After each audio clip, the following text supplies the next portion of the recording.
Benar. Hang pergi bercuti. Lepas tu tiba-tiba percutian hang tu jadi tak best. Tak best sebab ada gangguan dekat hotel, motel, chalet, resort yang hang hinggap tu lah. Hari ni kisah tentang tu lah. Malah lebih berat sebab insiden ni memang melekat dalam kepala mangsa-mangsa selamanya. Rosa dan Bendy bukan nama sebenar. Mereka ni baru seminggu lah lebih kurang sah sebagai pasangan suami isteri. Pengantin baru yang nak keluar apa orang panggil bulan madu, honeymoon. Dengan ceria dan excitednya mereka pun keluar bergerak daripada utara ke arah selatan sikit. By the way, pasangan ni agak adventurous sikit.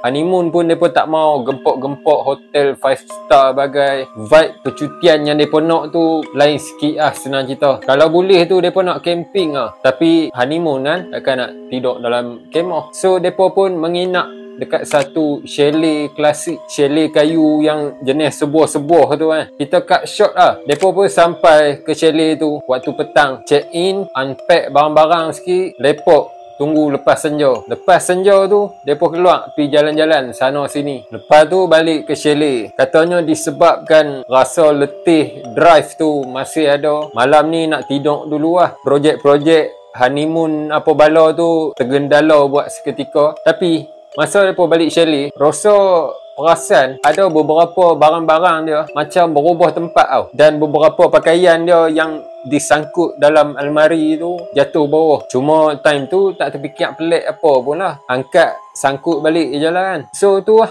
laki bini tu pun bersiap-siap nak tidur. Maka tibalah malam yang sunyi di mana jadi titik permulaan gangguan terhadap Rosa dan Bendy.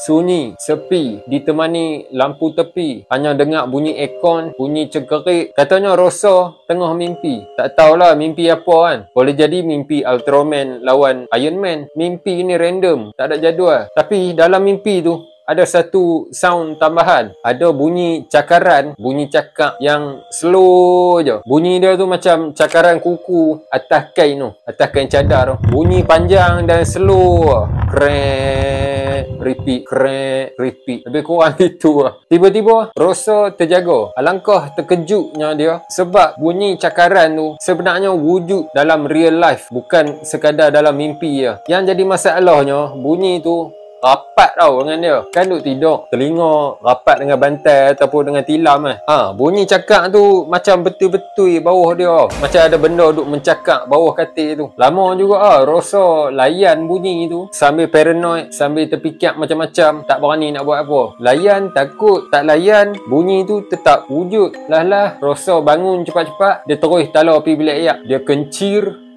Lepas tu dia basuh muka. Masa dia basuh muka tu kan basuh muka dia macam menunduk sikit kan. Bayangkan time dia langut hadap cermin, sepintas lalu Rosa nampak makhluk lain yang ada dalam cermin tu, yang sepatutnya reflection Rosa dah jadi makhluk lain. Benda ni sepintas lalu sebab lepas tu Rosa terus terkejut.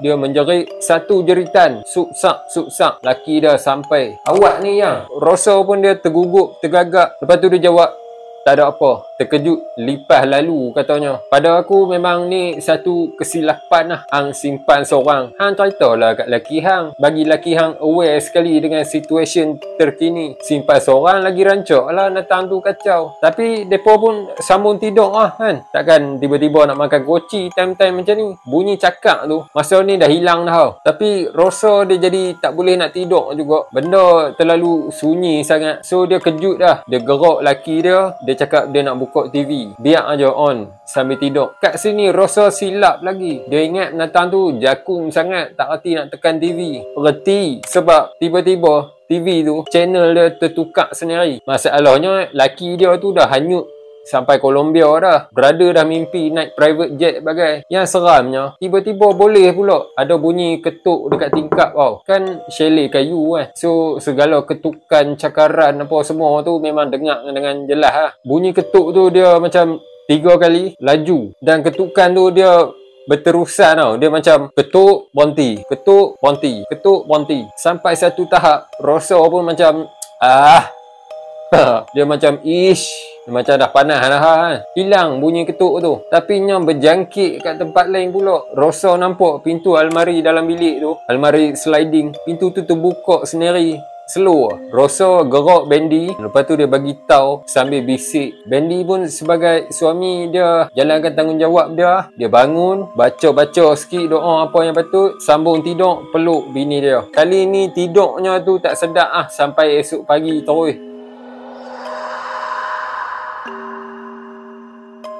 Esoknya tu masa mereka tengah berjalan-jalan sana sini Rosa dengan Bendy adalah sembang bak semalam. Kan siang barulah boleh sembang deep pasal benda ni kan. Sembang malam silap Masalahnya Shelly tu dah booking untuk 3 hari. Takkan nak cancel, lepas tu nak cari lain pula Mau tak mau pun mereka hadap je lah. Lagi 2 hari. Dah semalam boleh lalui, takkan malam ni tak boleh. Tapi tu mereka sangka kan level gangguan tu stay dekat situ je. Memang mereka silap So malam pun tiba. Mereka 2 sampai ke Shelly balik tengah malam midnight. Nak siap-siap untuk tidur Masa Bendy tengah mandi, Rosa dia dekat atas katil. Lepas tu Bendy pun keluar daripada bilik ayak. Tapi dia macam agak senyap sikit tau. Jalan pun menunduk sikit, macam orang tak ada mood. Sambil duk tengok TV tu, Rosa dia macam, awak B? Tak jawab. Panggil pula B?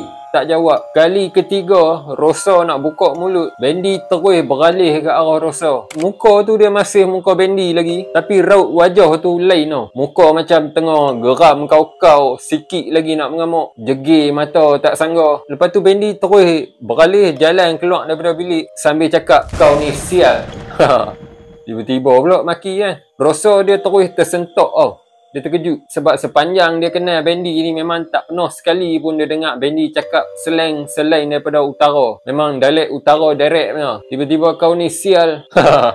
Ada nak kena sepok. Tiba-tiba time Rosa tengah duk fikir macam-macam mata duk tengok sana sini, Bendy keluar daripada bilik ayak. Kali ni senormal-normalnya. Siap dia berhenti, dia tengok Rosa, Rosa tengok dia terkejut. Dia kenyeh lagi. Bayangkan Bendy kenyeh, Rosa cuak.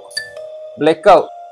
Sudah. Bayangkan blackout tu dia tak dah sampai seminit lagi. Terus Rosa rasa macam ada tangan genggam bau dia. Kelupak member. Yang Bendy pula duk awak ni kan. Tiba-tiba ada pula yang main genggam kaki Bendy. Kelupak member. Dalam kekacauan tu adalah gangguan-gangguan lain Bunyi ketuk-ketuk, cakap-cakap, barang jatuh. Kira havoc situasi masa tu. Lah Bendy dipeluk Rosa. Mereka berjaya bertemu dalam gelap. Rosa capai telefon dia, buka flash. Nah, rupanya yang peluk Bendy tu makhluk lain. Penatang tu kan Rosa. Dia penatang yang sama yang Rosa nampak kat cermin bilik ayak tu. Situasi dia, Rosa dia pengsan lepas dia nampak penatang tu peluk Bendy. Bendy pula dia menggelupak kan, sebab dia nampak Rosa yang buka flash depan dia. Habis tu siapa yang peluk dia? Disangkakan bini, rupanya bini kat depan buka flash. So, bila Rosa terjaga daripada pengsan, tengok-tengok dah ada beberapa orang dekat keliling dia, tengah tengok dia, tengah duduk. Antaranya Bendy, staff Shelly dan jiran-jiran Shelly mereka. Sebab katanya jiran Shelly tu pun dengar bising-bising dekat Shelly, Rosa dengan Bendy. Dipendekkan cerita, pasangan tu tunggu siang ditemani dengan staff Shelly. Terus buat keputusan untuk check out dan balik. Dan masa tu deposit pun pihak Shelly pulangkan balik. Mereka bagi juga. Tak tahu tanda minta maaf lah kot apa yang terjadi dekat mereka semalam. Rupanya dulu Shelly yang sama memang pernah berlaku benda yang lebih kurang Cuma tak seteruk ni Shelly tu je ada gangguan. Yang lain-lain ni tak pernah dengar lagi katanya. Benda sampai ke sudah tak tahu pasal apa Shelly yang mereka duduk tu kerah. Mungkin ada tok dukun mana-mana yang check in situ, lepas tu test ilmu. Main Shelly tabuk jin balik. Tu pada pandangan aku lah. Bayangkan betapa traumanya mereka nak pergi bercuti pula lepas ni. Perwatakan Rosa pun ada kacau sikit Dia kerap takut. Lepas tu ada certain time tu dia senyap. Bendy pula dia kan lelaki. Tak lama mana lepas tu dia pun terlupa tentang insiden tu. Teringat pun time lepak dengan member tengah sembang lah. Satu lagi, Rosa ada rekod tau masa first day mereka sampai ke chalet tu. Balik-balik tu mereka tengok balik lah kan, semua gambar-gambar dan video. Bayangkan secara kabut blur, mereka ada nampak macam ada bentuk tangan tau yang terdampak terkeluar daripada bawah katil chalet tu. Dari situ segala kenangan dalam chalet yang telah direkodkan dah dipadam. So tu lah buat yang baru nikah tu, jaga-jagalah time nak honeymoon. Kadang-kadang adab dah cun, jaga perangai, tapi hang tetap berpeluang untuk be in the wrong place at the wrong time. Kalau hang ada gangguan semasa bercuti, boleh roja lah kat komen. Jangan lupa like, share, follow TikTok dan subscribe. Gerak lu.